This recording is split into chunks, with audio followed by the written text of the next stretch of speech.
How y'all doing, man? What's going on? Good, Aaron. I'll get us started here. Happy Good Friday, brother. You too. You too. Well, what have you learned about your secondary group through a couple of weeks here? Um, they want to be coached hard. They challenge me every day. Very smart. They're a very smart group of kids. They understand football, and I think especially having a new coach in there, they want to please you, and so they're trying to execute the techniques that we're trying to get done. And I mean, they're handling their business off the field. I've been very pleased overall. Sometimes when you get transition, there's oftentimes resistance, and resistance can last sometimes longer than how you want it to last. But I think these kids have adjusted and adapted, and I've been we've only got through 5 practices, but I like where we're headed as long as it keeps trending upward. Obviously, you got a couple guys who are really experienced in Tony Adams and Devin Witherspoon, and I know Kendall's part of that group as well. Like, what have you seen from some of those veterans? What do they bring, and how have they adjusted to what you are doing? Tony has been having an incredible spring football so far. I like his state of mind. I like how he handles things. He wants to be great. And you can't have enough Tony Adams. The kid he goes above and beyond to take care of his body. And I've been very, very pleased with his effort thus far. I'm talking about from the time practice is over to the time I leave this building. He's coach. How can I get better? Coach, what do I got to do to make it today? I mean, he wants, and it's the small things that he's trying to progress on, right?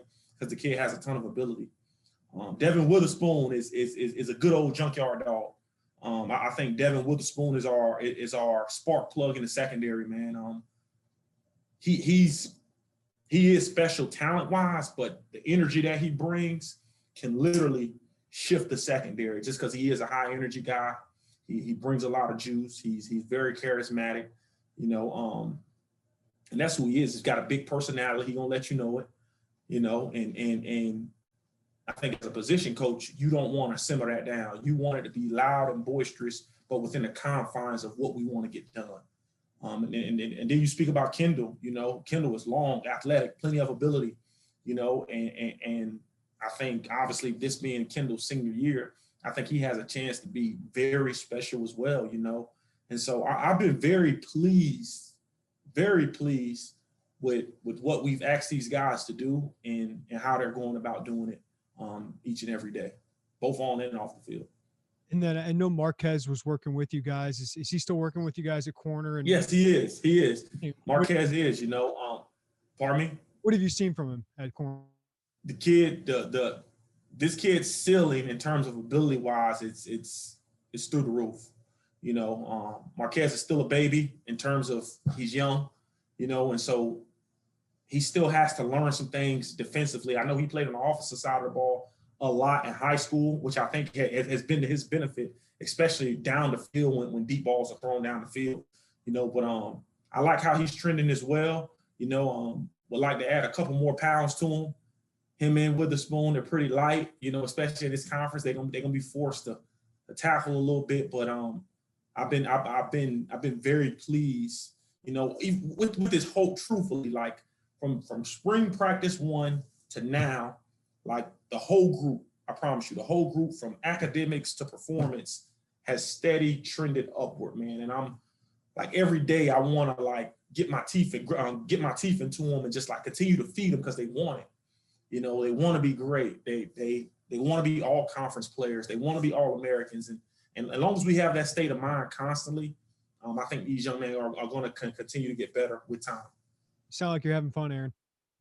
Oh man, I'm at home, man. We had a position meeting. Whenever we're allowed to, but we had a cornerback meeting like we typically do about 2 days ago. And I specifically spoke on the first question I asked when that meeting started was, "What are you thankful for?" This is outside the realm of football, right? Like what are you thankful for? Because I get a chance to coach these dudes. Right? We want them to be better football players, but I think ultimately as a coach, my job is to get them better on the football field as well as in life. So upon me asking them what are they thankful for, and I go around the room and I ask each guy what are they thankful for, that allows their teammates to hear what they're thankful for. All right, and then I remind them. All right, it was a player, I think it was at Grand Canyon University, who had who had just played in the tournament, and like 3 days later the kid passed. Right, he died in a car accident, and just constantly reminding these dudes every single day, right? Like don't take this thing for granted. Reminding myself, don't take it for granted. I'm having a blast. Anytime I wake up, get to be in this building, it's fun for me, man. This ain't work. I ain't working. I haven't worked a day in 8 years since I got in this profession, and so it's been really, really fun. It's been really special, and it's been even better to be around my former head coach at my former university, and see how he has changed in terms of like speaking football 101 to our players, and he'll stop practice and just talk about certain segments of how offense is trying to attack, how defense is trying to attack, and it's been really cool, man. Thanks, Aaron. Appreciate it, man. Yes, sir. Thank you. Hey, Aaron, good to see you. In the limited time we have to watch you guys practice during spring ball, your personality definitely comes across working with the guys, and maybe a product of that or part of that is just because we're so close to your position group every day. But regardless, how do you feel like the guys have responded to that personality you bring to the position group? What has that dynamic been like from your perspective? I think it's been very refreshing, but I think at the defensive back position, like just across the country, like you have to be confident. The first day I got here, I told our players a story. The difference between a all-American corner and a average corner. All right, they may be very similar in ability. They may be able to do some of the same things tackling wise, but it's just confidence. Right.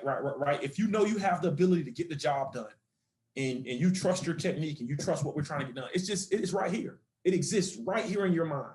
Like I've watched players go from 1 year not being even mentioned to all Big Ten players, in their second year, and it's literally right here. And so the sooner you get these young men to believe that and to play with this, believe in their abilities, believe in their talent, right? Don't listen to the rat poison, everything else that's going on outside of here. Believe in what you're able to accomplish, right?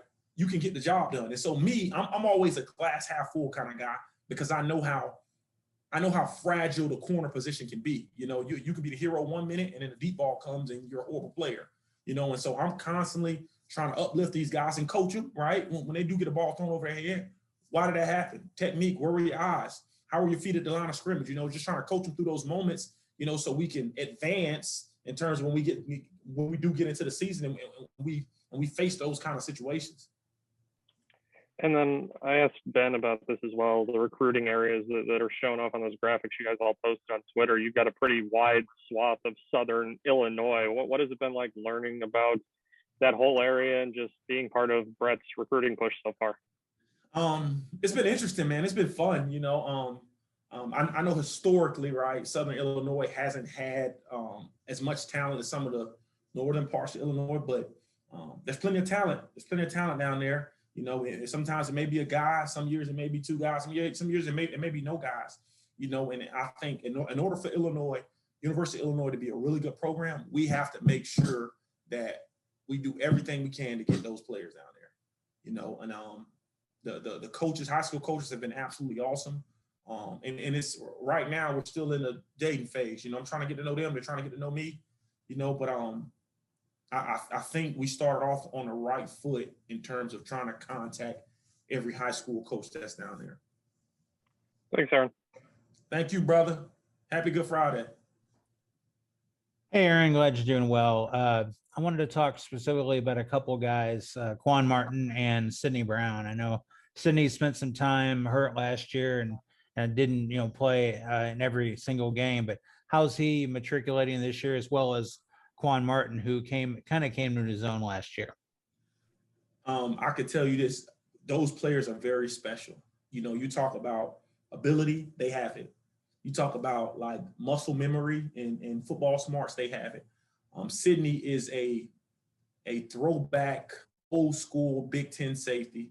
He wants to hit everything moving, and he's very intelligent, like football savvy wise. He's extremely intelligent, and we're constantly putting more on his plate, and challenging him. And Quan, obviously from Southwest Florida, from where I'm from, you know, Quan could easily, you know, and don't let Coach Walter tell me say this, Quan could easily play corner. Easily, you know, like he has that kind of coverage ability. He understands the game. He's very, very smart, you know, and we're kind of mixing it up back there a little bit and allowing those guys to play and learn multiple positions, right? So that when we get into the season, we're not like forced to, okay, you're just this position or just that position, right? We're making them learn multiple secondary, nickel, safety. All right, may have to sprinkle a little bit of corner in there. We're forcing those guys to learn more than one position, and I think it's going to be beneficial for us in the long run. I had one more. Just, you know, you mentioned, you know, being a former player of Coach Bielema's at Wisconsin. What's it like now? What have you learned? What are you seeing that maybe you didn't see before at your other stops since you've been back under his tutelage now? I think the fact that Coach was with Coach Belichick, I think he was already a very intelligent, bright football mind, right? And we had a conversation about 2 weeks ago, you know, when we were at Wisconsin, about like just some situational things in terms of 2 minute, and he mentioned to me like had I knew what I knew now, we would have won those games. And so I think Coach being around Coach Belichick, like it's really like expanded, and he was already a really bright football mind, but it's really opened his mind even that much more.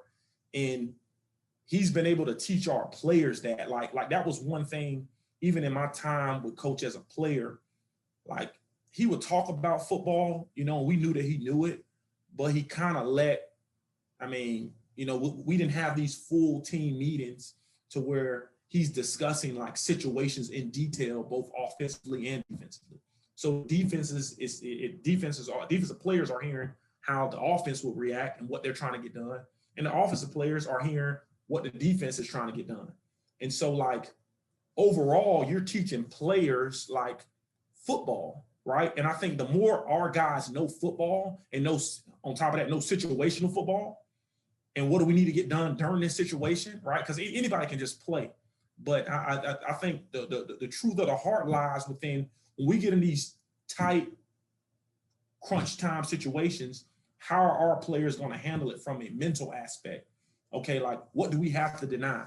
What can't we allow to happen? Like it's just those things, man, over the course of time, I really believe they're going to pay off for us. Thanks, Aaron. Appreciate it. Thank you, brother.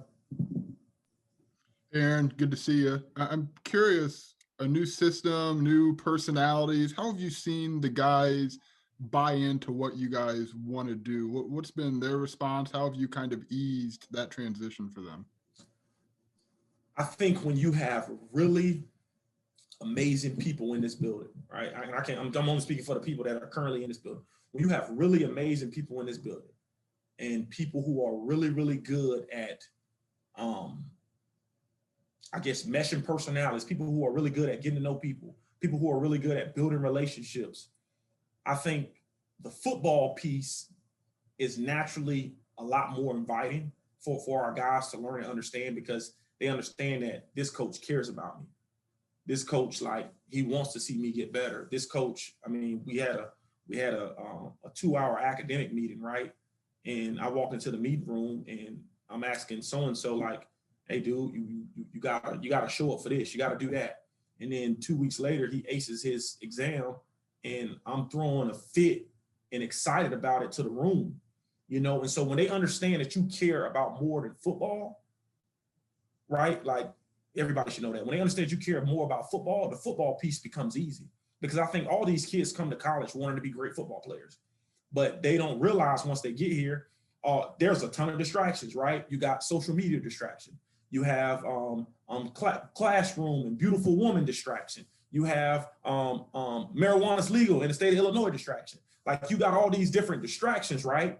And so like we're all trying to fight for their time.